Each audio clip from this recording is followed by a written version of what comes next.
तुम्ही ना याच्या पुढे आईस्क्रीम लावून आणत जा, ते जरा जास्त जवळ पण घेता येईल.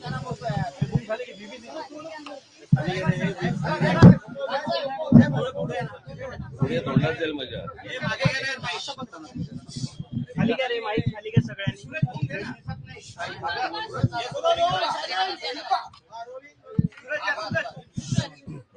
भारतीय वायुदलाने एअर स्ट्राईक केलेल्या आहे पाकिस्तानमधल्या अतिरेकी तळांवरती. साधारण 35-37 अधिक अतिरेकी ठार झाल्याची माहिती देखील पुढे येते. लष्कराने देखील काही वेळापूर्वी पत्रकार परिषद घेतली, त्यांनी पुष्टी केलेली आहे. मला काय आपल्याकडे भारतात जो आता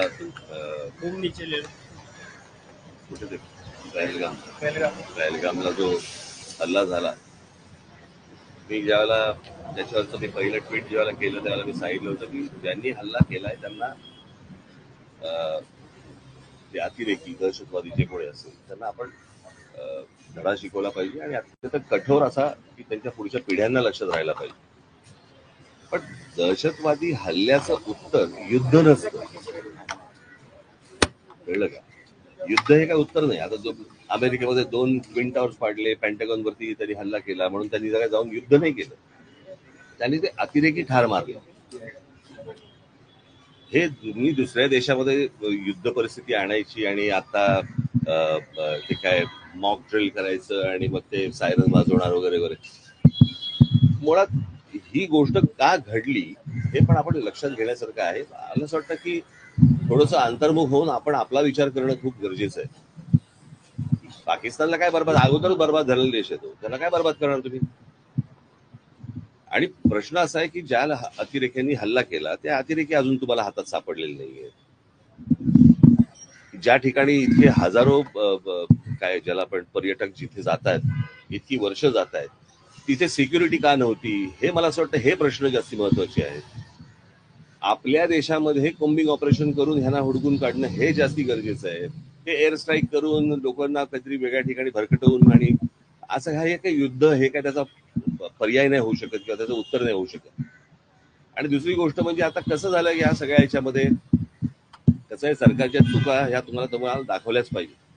आज ज्या वेळेला हा प्रकार झाला, तो प्रकार झाल्यानंतर ज्या वेळेला पंतप्रधान त्यावेळेला सौदी अरेबियामध्ये होते, अर्धवट दौरा सोडला त्यांनी, तो दौरा सोडून ते बिहारला कॅम्पेनला गेले, कळलं का? बिहारला कॅम्पेनला गेले. मला असं वाटतं ते गोष्ट करायची गरज नव्हती. त्याच्यानंतर ते केरळामध्ये जाऊन तिकडे अदानीचं पोर्टचं उद्घाटन केलं.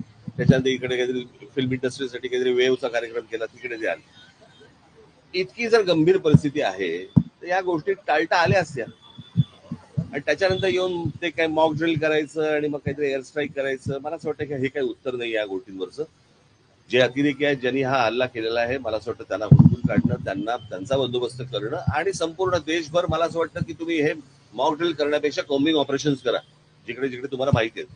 आज आपल्या देशामधला पोलीस दल आणि या सगळ्या लोकांना, खास करून मुंबई महाराष्ट्रामधल्या पोलीस दलाचं तुम्हाला मी त्यांची प्रशंसाच करेन की त्यांना सगळ्या गोष्टी माहिती आहेत, कुठे कोणत्या गोष्टी चालू आहेत आणि कुठे काय चालू आहे, कळलं का? आज आपल्या देशातले प्रश्न संपत नाहीयेत आणि आपण काहीतरी युद्धाला आपण काहीतरी सामोरे जातोय. मला असं वाटतं ही काही योग्य गोष्ट नाही. आज नाक्यावरती ड्रग्ज मिळत आहेत, हे ड्रग्ज येत आहेत कुठून, काय येत आहेत, मला असं वाटतं या गोष्टींच्या खोलात तुम्ही जाणं गरजेचं आहे. लहान लहान पोरं आता ड्रग्ज घ्यायला लागली, शाळा कॉलेजमधली पोरं, ह्यांच्यापर्यंत ड्रग पोहोचतोय कसा, हे प्रश्न आत्ताचे सगळ्यात महत्वाचे आहेत. युद्ध हे काही आत्ता ह्याचं उत्तर नाही. या एअर स्ट्राईकला ऑपरेशन सिंदूर असं नाव दिलेलं आहे. भावनिकतेशी जोडण्याचा प्रश्न परत मी तेच सांगतो ना, हे काही नावं बिवं देऊन ह्याने काही भावनाचा काही विषय येत नाही. प्रश्न असा आहे की तुम्ही नक्की काय पाऊल उचलताय आणि इतके दिवस जे काही कार्यक्रम जे झाले, ह्या कार्यक्रमांची काही आवश्यकता नव्हती. ठीक आहे.